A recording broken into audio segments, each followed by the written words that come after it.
चलिए स्टॉक्स की बात करते हैं।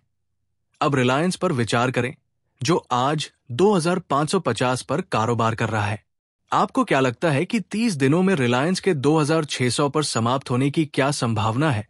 वैसे 30 दिनों का समय है। रिलायंस के 2550 से 2600 तक जाने की संभावना काफी अधिक है। चलिए इसे बदलते हैं। क्या होगा यदि केवल 15 दिन होते? वैसे ये अभी भी संभव हो सकता है कि रिलायंस 2600 तक चला जाए। मैं उतना आश्वस्त नहीं होता जितना कि 30 दिनों का समय होने पर होता। अब क्या होगा यदि मैं आपको बताऊं कि केवल 5 दिन है? और क्या संभावना है कि रिलायंस 2550 से 2600 तक जाएगा? वैसे संभावनाएं बहुत कम है।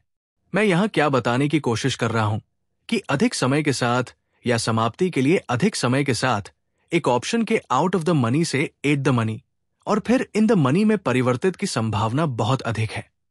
समय की मात्रा जितनी अधिक होगी संभावना उतनी ही अधिक होगी।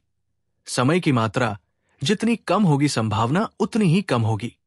अब इसे ध्यान में रखते हुए अपने आप को एक ऑप्शन सेलर के रूप में रखें। जब आप एक ऑप्शन बेचते हैं तो आप वास्तव में क्या उम्मीद करते हैं? निश्चित रूप से आप एक ऑप्शन सेलर के रूप में उम्मीद करेंगे कि आप जो ऑप्शन बेच रहे हैं वो बेकार हो जाएगा, ताकि आप खरीदार द्वारा दिए गए सभी प्रीमियम को बरकरार रख सकें। अब यदि समाप्ति के लिए 30 दिन है और आप एक ऑप्शन लिखने का निर्णय लेते हैं, तो आप किस प्रकार के प्रीमियम की अपेक्षा करेंगे? जाहिर है आप एक बहुत ही उच्च प्रीमियम की अपेक्षा करेंगे, क्योंकि आप जानते हैं कि समाप्ति के लिए 30 दिन है और आपके द्वारा लिखे गए ऑप्शन के एट द मनी या आउट ऑफ द मनी से इन द मनी में परिवर्तित होने की संभावना बहुत अधिक है। इसलिए आपने जो जोखिम उठाया है उसकी भरपाई के लिए आप एक बहुत ही उच्च प्रीमियम की अपेक्षा करेंगे। जब समाप्ति के लिए अधिक समय है, अब आइए समय रेखा को छोटा करे मान ले कि समाप्ति के लिए केवल 5 दिन है। एक ऑप्शन सेलर के रूप में आप किस प्रकार के प्रीमियम की अपेक्षा करेंगे? और ऐसा इसलिए है क्योंकि आप जानते हैं कि समाप्ति में केवल 5 दिन बचे हैं और ऑप्शन के आउट ऑफ द मनी से इन द मनी में परिवर्तित होने की संभावना बहुत कम है। इसलिए आप जो जोखिम ले रहे हैं वो कम है, इसलिए आप इसके लिए कम प्रीमियम की अपेक्षा करेंगे। दूसरे शब्दों में, जैसे ही आप समाप्ति के करीब पहुंचते हैं, ऑप्शन प्रीमियम गिर जाता है। समय के संबंध में प्रीमियम के परिवर्तन की इस दर को एक ऑप्शन का थीटा कहा जाता है। यहां कुछ दिलचस्प है। जब भी आप ऑप्शन प्रीमियम को देखते हैं तो इसे 2 एलिमेंट में तोड़ने की कोशिश करते हैं, उस ऑप्शन का इंट्रिंसिक मूल्य और उस ऑप्शन का समय मूल्य। एक ऑप्शन का इंट्रिंसिक मूल्य वह मूल्य है जो आपको उस ऑप्शन से मिलेगा यदि आप उस ऑप्शन को अभी प्रयोग करते हैं। आइए इसे बेहतर ढंग से समझने के लिए एक उदाहरण लेते हैं। मेरी वॉच लिस्ट में मेरे पास इन्फोसिस है। यहां इन्फोसिस मोटे तौर पर 1680 पर कारोबार कर रहा है और 1660 की स्ट्राइक कीमत के साथ इन्फोसिस का कॉल ऑप्शन 58 रुपए पर कारोबार कर रहा है। अब मान लें कि मुझे अभी 1660 कॉल ऑप्शन का प्रयोग करने का अधिकार है। अगर मैं ऐसा करता हूं तो मैं कितनी राशि कमाऊंगा? ये काफी सीधा है। मुझे बस इतना करना है कि इस मामले में स्पॉट और स्ट्राइक के बीच का अंतर लेना है 1660 और 1680 का अंतर 20 है।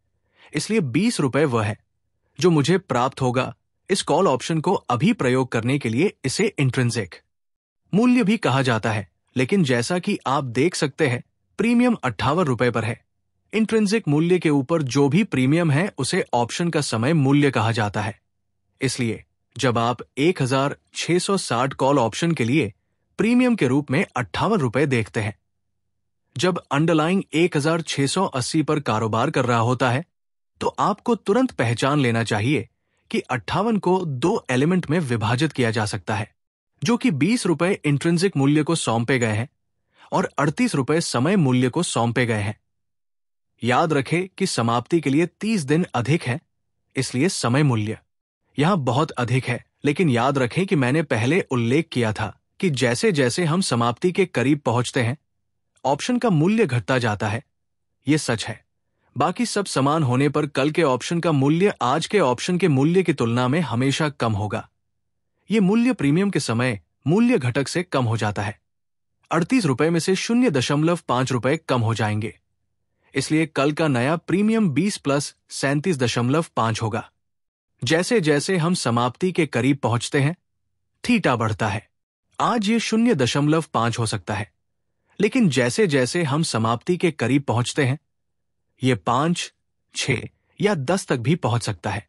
इसी कारण से व्यापारी अक्सर ऑप्शन को एक डेप्रिसिएटिंग एसेट वाली संपत्ति के रूप में संदर्भित करते हैं। और आपको शायद ये समझना चाहिए कि थीटा हमेशा एक ऑप्शन सेलर के पक्ष में और एक ऑप्शन बायर के खिलाफ काम करता है। अब तक हमने डेल्टा, गामा और एक ऑप्शन के थीटा को देखा है। अगले वीडियो में आइए आखिरी ग्रीक में देखें जो एक ऑप्शन का वेगा है।